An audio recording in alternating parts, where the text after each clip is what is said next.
Cory Booker once said, America has seen enough of the handful of people growing rich at the cost of our nation's descending into an economic crisis. Keep this in mind as we discuss today the upcoming economic depression in the United States and what does it mean to you.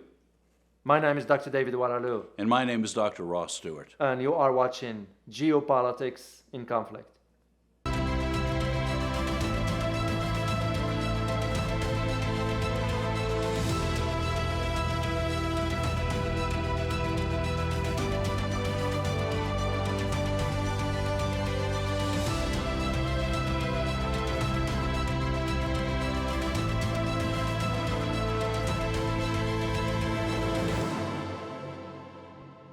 We want to thank our viewers, first of all, for subscribing and watching. Well, indeed, Ross. And also we want to thank our Patreon members. And for you, if you like our videos and want to support us, consider joining our membership, our Patreon membership. Thank you for all your support. You know, here in the United States, there's this great conversation going on about the possibility of a major depression sometime in the next decade. And part of that that's not being discussed is the demographics of this, because there is solid information demographically, which we'll get into, that says this is a real possibility. What do you think? Well, it's correct, Ross. And for you, what you need to know is that the economic depression Ross is talking about here, it's caused by our failed policies.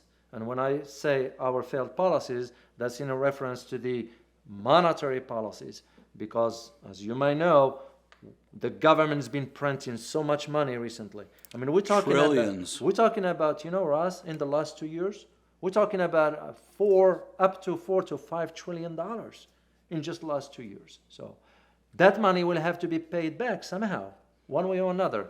So why are we punishing the next generation for that? And what it's going to do to the economy? And an average Joe or average Jane does not understand because the government doesn't disclose the details of where this is going. And we're going to detail all this as we move forward. But you are right, Ross, about how much demographics play a role into all this. And doesn't get much coverage, by the way. Interesting. Not anywhere near enough in terms of helping people understand what's going on and what's coming. You're absolutely correct. So just to understand all this and for you to have a better understanding of what's in it for you, what does it mean to you, and how that will impact you. We're first going to talk about what are the signs of Great Depression. Okay? Then we're going to move into talking about why the United States might come out of it in a good... There might be an optimistic ending of this. Exactly. It's not all that bad. It's not all that bad. Not for us, it's not. No, not for the United States, but it might be for other countries. Oh, we might name some of them and what's going on. And we're going to talk about Let's that. talk about massive unemployment. That's correct. When you have a massive unemployment, that's your sign of economic depression. You go back, historically speaking, back to the Great Depression, unemployment was about, 25%? It was remarkably high. Yeah, and the problem with this modern economic crisis, it will be that because of the inflation, which means massive unemployment means what? Less money in people's pockets. Less money translates to less purchasing. So, and the product or the commodities, whatever they're going to buy, is going to end up being so expensive. And that's when you're going to see, when you start seeing massive unemployment, that includes that even firefighters, police, that the government couldn't pay them. Government services were cut. Exactly. I lived in New York City when they cut the fire department and the police department. Wow. Oh, it was a horror. Yeah. They just simply didn't have the money for it. Yeah. So the massive unemployment is one of the signs for an economic depression or Great Depression. And we're not even talking about underemployment. We're talking only the surface of straight unemployment. That's correct. That is correct. Well, the next big one is the devaluation of the currency. Oh, that's a big one, Ross. Oh, it's you know. huge. And you can just tell now from how much money the government's been printing. The Feds, the Federal Reserve's just been printing money. I mean, money doesn't grow on a tree, as we say, but at the same time, that money has to be paid back somehow. So we argued once in one of our videos when we said this too much printing is going to cause the currency to lose its value.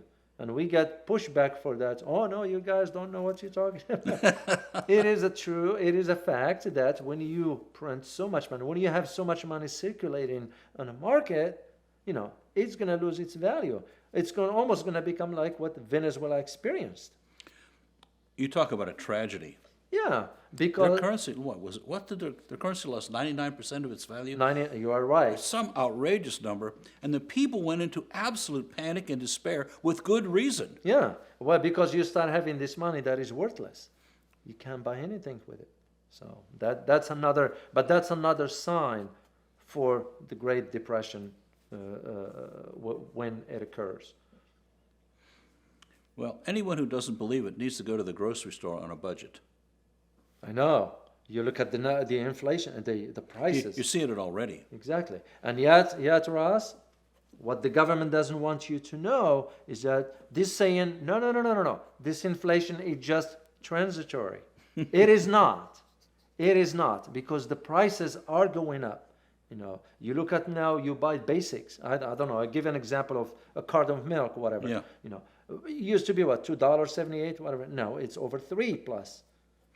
I was talking to a company representative who wholesales food into supermarkets. Mm-hmm. And he told me the prices are up 8% this year so far from his company. He said, we have no choice about it. Yeah, and they don't. And can you imagine when those prices keep going up and the value of the currency goes down at the unemployment? And what does it mean when people live paycheck to paycheck and now their paycheck doesn't cover their basic expense? Yeah. You saw panic and despair in Venezuela. You wait. Well, we could be dealing with the same outcome here. I hope not. So. Yeah. What about food scarcity? Well, that's going to fall under the category of inflation. When you start having inflation, yes, there are these arguments right now in the United States that we do have unperishable commodities. Those will be all over the shelves, and yes, it will be. But at some point, there will be none. So people will have nothing to purchase, And all this will be impacted one way or another by inflation.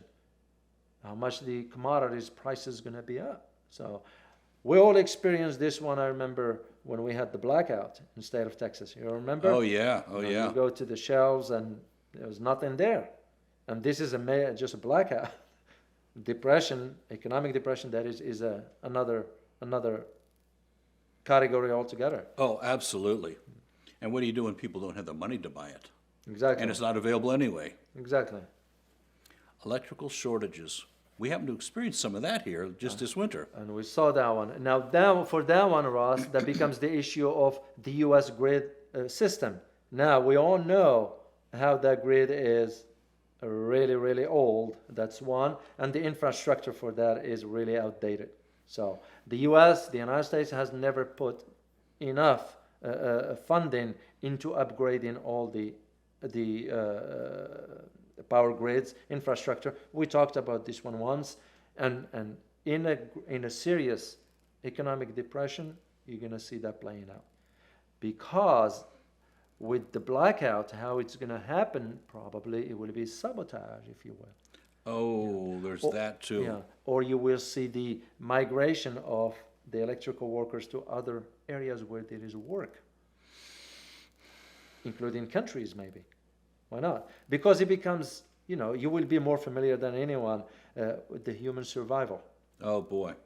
And that becomes the... Well, having been a migratory worker myself, I understand. So you go where the money is. You just, Exactly. And you were required to. Exactly. You got a family to support. And if it leaves the electrical company short, Yeah. and there's always poor decisions that come in times of crisis. Exactly. I mean, how many people did we see freeze to death here in Texas this winter? Yeah, well, it was the death of that child, the 10-year-old, I believe. He died from cold because it was too cold. So, and that was just here in the winter in a short period. Can you imagine when you have a blackout that lasts for quite a while? So, And Americans are so used to having electrical power on demand. you're They're also right. used to having they're also used to having drinkable water. Yeah, Well, except one place, which will go unnamed. yeah, exactly. Yeah, yeah. And that becomes the question of those people who depends on wells outside the city. Now this will become the convenience versus the non-convenient of living in a city, Yeah. because that's where it's going to play out. Most likely, people who live outside in the outskirts and farmlands, whatever you want to call it, they have their own well. They depend on their own. They don't But have that to is worry. definitely the minority of people in the United Very States. minority, very minority. That falls within the category of food shortages. Because here's the thing: if you compare this modern economic depression to the one that took place in the 1930s, what was the big difference between the two? The big difference was people back then, they knew how to grow food. It was primarily an agrarian economy. Exactly. People knew how to do Yeah. it. Nowadays, not everybody knows that. Not everybody knows that. Well, I think it's much worse than that. I know. Well, there's also the advent of violence, which we're seeing an epidemic of that in the United States right now. Yeah. That one, at least from what I read a little bit, and I am no sociologist here, at least what sociologists agree upon is that this does not fall within the pattern, historically speaking. So, because where the most concern will be is about, whether people have money to buy, you know. But nonetheless, I couldn't agree with you more for the idea that, yes, we might see a rise to violence because it's going to become now a survival mode. And If you've got a family and you can't feed them, and you can steal to make it happen, what are you going to it's do? unfortunate, yes, it's so violent. Where's the moral rightness here? Yeah. When the economy broke, and you had nothing to do with it, Exactly. and can do nothing about it except try to survive it. Exactly. That's what it will be. So that's so for the violence, I won't see it more on this level, but you see it more hypothetically if people's rights and freedoms become a little bit, oppressed. That's where you will see it. Because most of the time we always talk about violence associated with lack of freedoms, right? Right. For the economic depressions, it might be a little bit different. So it's hard to tell at this point which direction this might go. Well, just taking one sentence aside, Yeah. what we saw with the Great Leap Forward in China, Mm-hmm. and the economic chaos and depression, all of these factors played into it and ended with Tiananmen Square. Exactly. Thousands of people, actually tens of millions of people rioted. And were all these shortages there? Yes. And suppression of rights as well. All right. Yeah. Exactly. But then we have looting and riots, in which we can pretty well predict that if you're broke and you're hungry, what are you Yeah. going to do? Yeah. Oh, well, we've already witnessed that on some other issues, like when there are demonstrations. I remember one time in Baltimore, if I'm not mistaken, it was the death of an African American, and there were demonstrations where people had the right to demonstrate peacefully. But all of a sudden, you start breaking windows and all that. The moment that happens, your right to free demonstrations is gone, because now you're destroying others' properties, and so I can just see that go in that direction, right? Ross? Well, here we go with demographics now. Because Yeah. now we're going to dig into the heart of what's really going on here. Exactly, and that is very, very important for you to understand why the economic depression might not be, it might shock the system, but the United States might come out of it in a good shape. Well, dare we compare this to what's going on in other countries demographically? Exactly, and we're going to have a link at the bottom of the description with some graphs that shows where other countries are regarding the demographics. Well, what are we talking about demographics here? Well, basically what we're talking about here, Ross, is the baby boomers, generation Z, X, Y, and X, Z. Y, Z. So, Gen Z and so forth. Why is that important? Because just to tie it to what we're talking about here, You think about certain countries in the world, and I'm going to name few. Good. Canada, Declining birth rate. China, Tragic Yeah. declining birth rate. Japan. Let me just say one thing about China. Sure. Right now, they're claiming 1.4 billion. Some others are saying 1.3 billion. And they're saying by the turn of the century, which is of course far off, 600 million. Wow. Yeah. Now, could it be? But you take a look at when they did the one-child policy, Yeah. and what they did is it shrunk. Indeed. And so they're not young people alive to continue to support the economy that has all of this infrastructure and 50% of its people over age 60. Yeah. And that's the challenge for China. So you got Canada, China, Germany? Japan. Oh, Japan is Yeah. also tragic. Yeah, those are Germany, Italy, to a degree, France, to my knowledge. Those countries, what's the problem with that is that they have an elderly population. And why is that important? Because you take the example of Canada, because I read something about it. Canada, within 25 years, 15 or 20, either or, is going to be dealing with a major issue regarding the retirement. Why? Because they won't have enough money to provide for the retirement. So this is why Canada is opening immigration right now. So, and also Germany has that issue of the elderly. So China, of course, with the one-child policy back then, now there is an elderly generations that's going up. They're going to have to be replaced. In the United States and Mexico, believe it or not, those two countries don't have that issue. We don't. But we need to understand. You need to understand how this will impact you.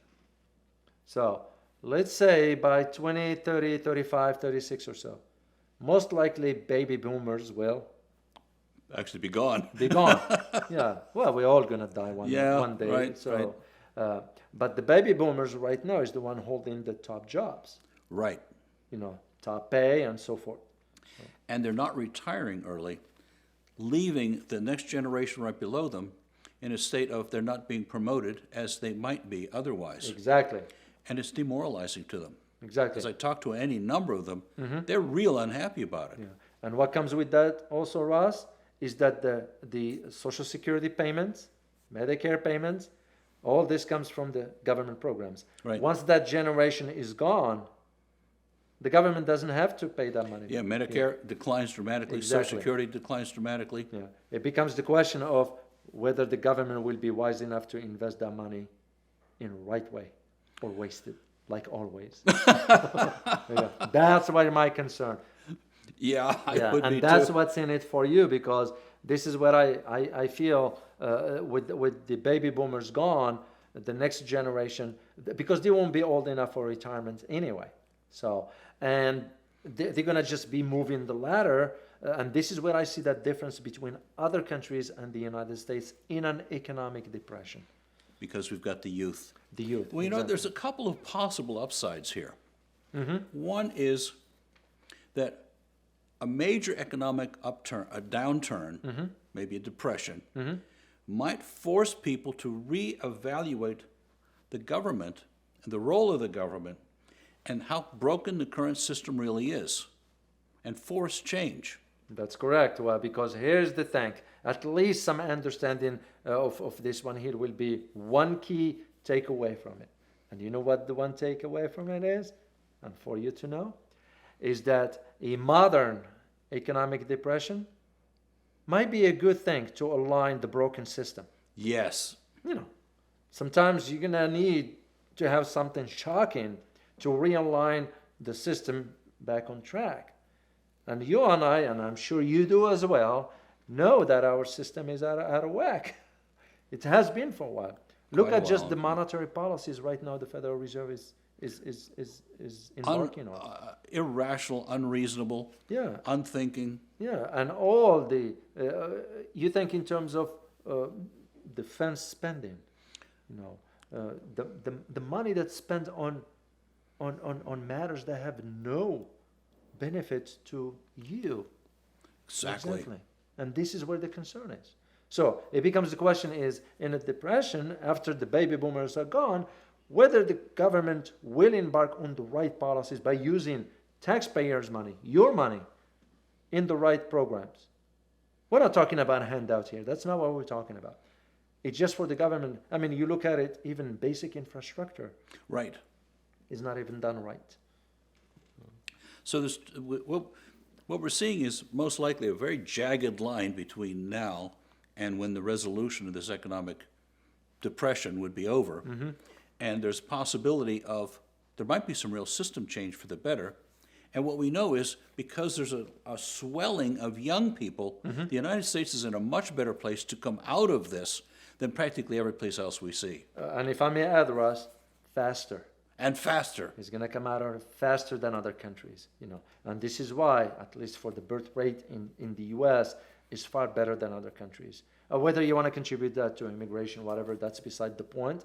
But when compare this to other countries under that scenario of Great Depression, other countries will have a hard time, and it will take them longer to come out of it than the United States. So there is a good news, shall we say, for the businesses here in the U.S., for the generations coming up, that depression, yes, is going to create some impact on society as a whole, but we're still going to come out of it. Would you say that that's really the takeaway for our viewers? It is indeed. Well, there is one more, that if you happen to live off the grid, you'll be fine. Have a homestead. Yeah, you're right. We'd like to thank you for watching, and we'd like to encourage you to, if you're not subscribed, to subscribe. It makes a great difference to us in terms of the algorithm with YouTube and getting our message out to a whole lot more people. No, indeed, Russ. And as always, stay informed. Till next time. Bye-bye.